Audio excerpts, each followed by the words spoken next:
ایک دوسری کو بتایا ہوگا کہ بھاگو بھاگو چلو چلو، محکمہ تو ہے کوئی نہیں، کوئی گورنمنٹ نہیں۔ یہ طرف کون سی ہے؟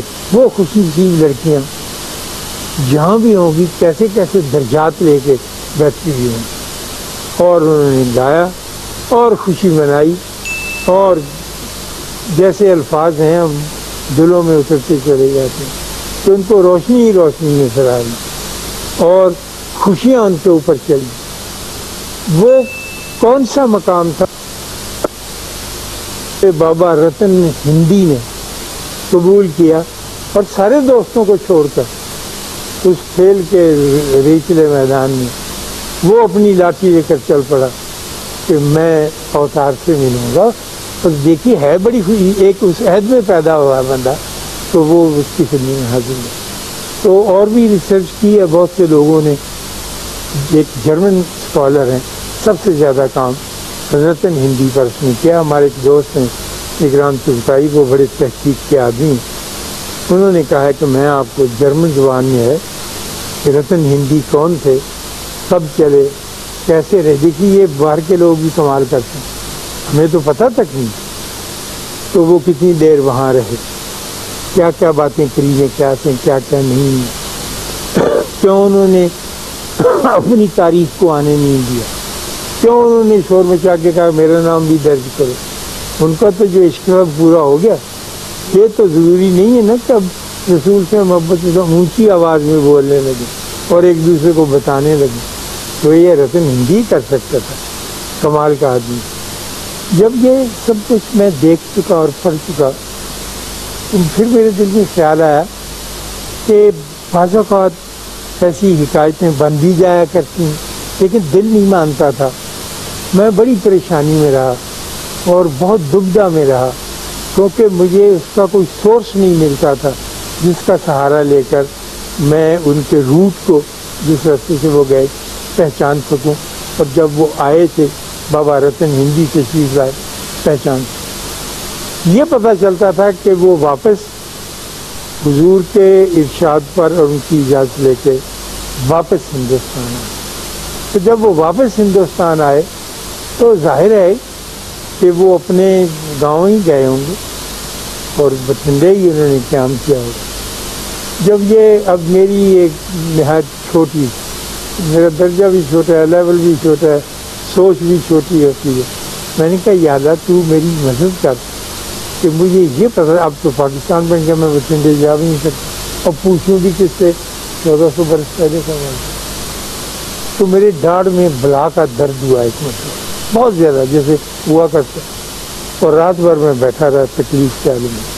صبح میری بیوی اٹھ کے لے گئی، ہم کو ڈینٹسٹ کا کوئی پتہ نہیں تھا کہ جہاں کون معروف ڈینٹسٹ، وہ گلبرگ میں مجھے ڈاکٹر مسعود کے پاس لے گئی، ان سے ملے، بڑے خوش اخلاق ڈینٹسٹ تھے، بڑے اعلیٰ درجے کے اورل سرجن، ہماری جو کرکٹ ٹیم کی زبانی اس کے ڈاکٹر تھے کہ منہ پہ جو چوٹ لگتی ہے تو پھر ان کے ساتھ دوستی ہوگی، ان سے ملنا ملانا ہو گیا، وہ گھر آتے رہے، ملتے رہے، ان کے والد سے بھی ملاقات ہوئی، وہ کسی زمانے میں اسکول کے رہے، اور اب بھی 80 سال کی عمر میں سائیکل پر بیٹھ کر ٹیوشنیں پڑھانے جاتے، اتنے بڑے سرجن کے باپ، لیکن ٹیوشنیں پڑھانے جاتے تھے لیکن مفت۔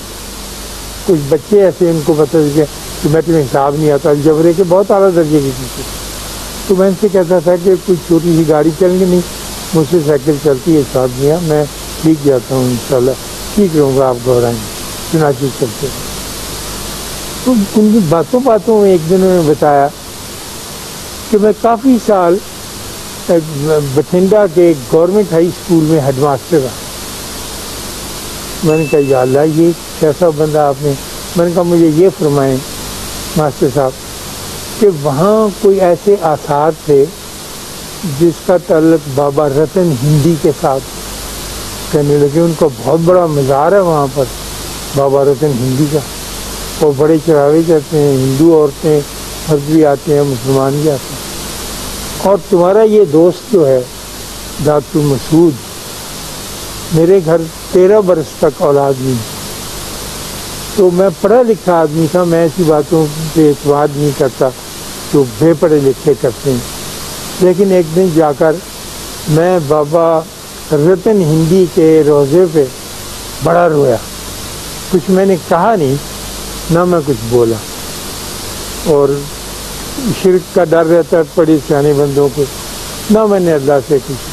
مجھے ایسے ہی وہاں جا کے بڑا زبردست ہونا، کہانی مجھے پتا تھی کہ یہ وہاں تشریف لے گئے. میرا دل بڑا تھکتا تھا.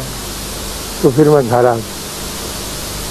تو رات کو مجھے خواب آیا کہ ایک بابا ہندوستانی انداز کا سفید داڑھی، تو وہ آئے اور کہنے لگے لے اپنا کاکا پھاڑ لے پہلا یعنی بھیجا تھے.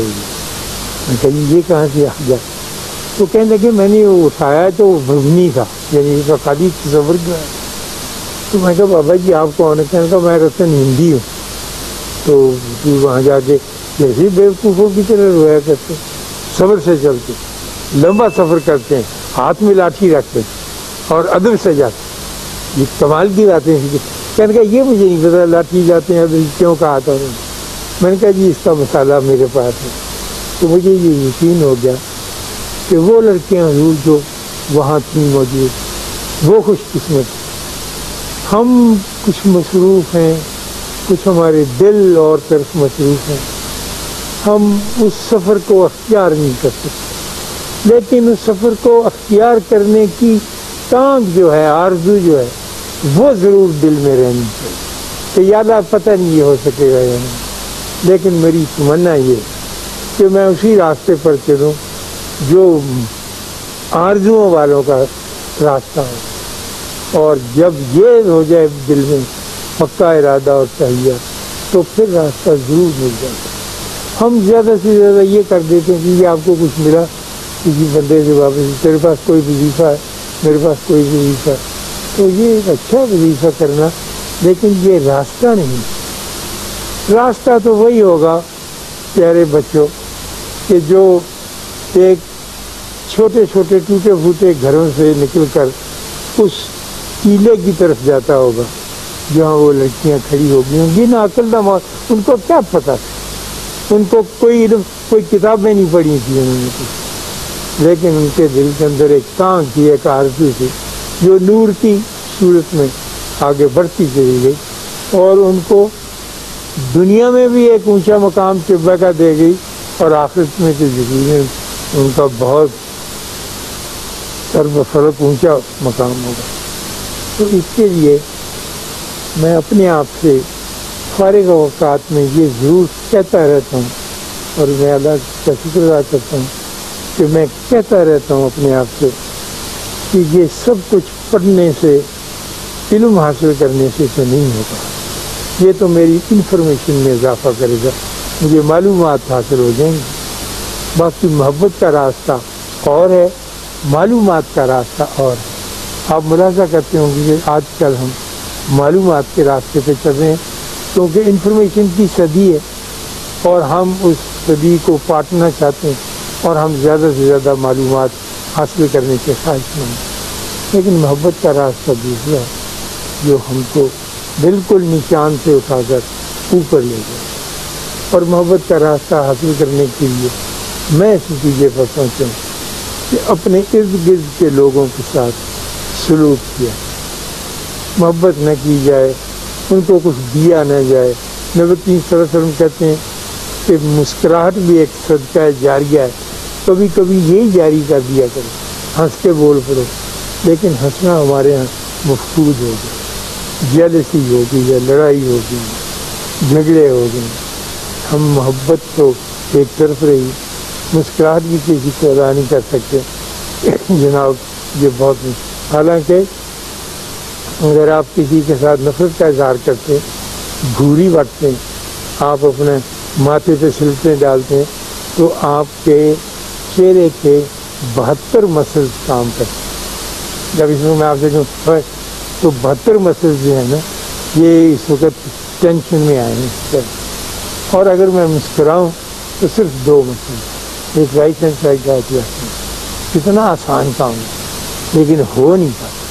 مجھے یہ سارے راز معلوم ہیں لیکن مجھ سے ہو نہیں پاتا. کبھی میں یہ بیٹیاں کبھی پوچھتی ہیں کہ سناؤ تم کیسی ہو, ٹھیک ہو, وہ جاتے ہی ہوئے تو کپڑے کی بات کریں, کہا یہ کہاں کی, انہوں نے کہا اس میں ملتا ہے. انہیں دفاع کرو, اندر کے بندے کی بات بھی کر لو.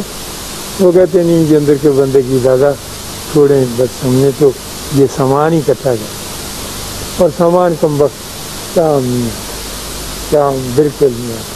اور اگر آپ سوچنے لگیں پیسہ, میرے پاس کچھ پیسے جمع ہو گئے تھے 1,13,000 روپیہ. اب میں عمر کے آخری حصے میں ہوں, یہ سمجھ ہی نہیں آتا کہاں خرچ. میرا جی چاہتا ہے کہ میں اپنی ذات پہ خرچ, دھوپ میں بیٹھ کر مولی کاٹ کے کالا نمک لون لگا کے تو اس کو کھاؤں, کہا نہیں کرتا, ڈاکٹر منع کرتا. تو تھوڑی سی محبت, تھوڑی سی الفت, تھوڑی سی مسکراہٹ جاری کرتے رہنا چاہیے. اس چیک کے اوپر کوئی خرچہ نہیں. اللہ آپ کو آسانیاں عطا فرمائے اور آسانیاں تقسیم کرنے کا شرف عطا فرمائے. اللہ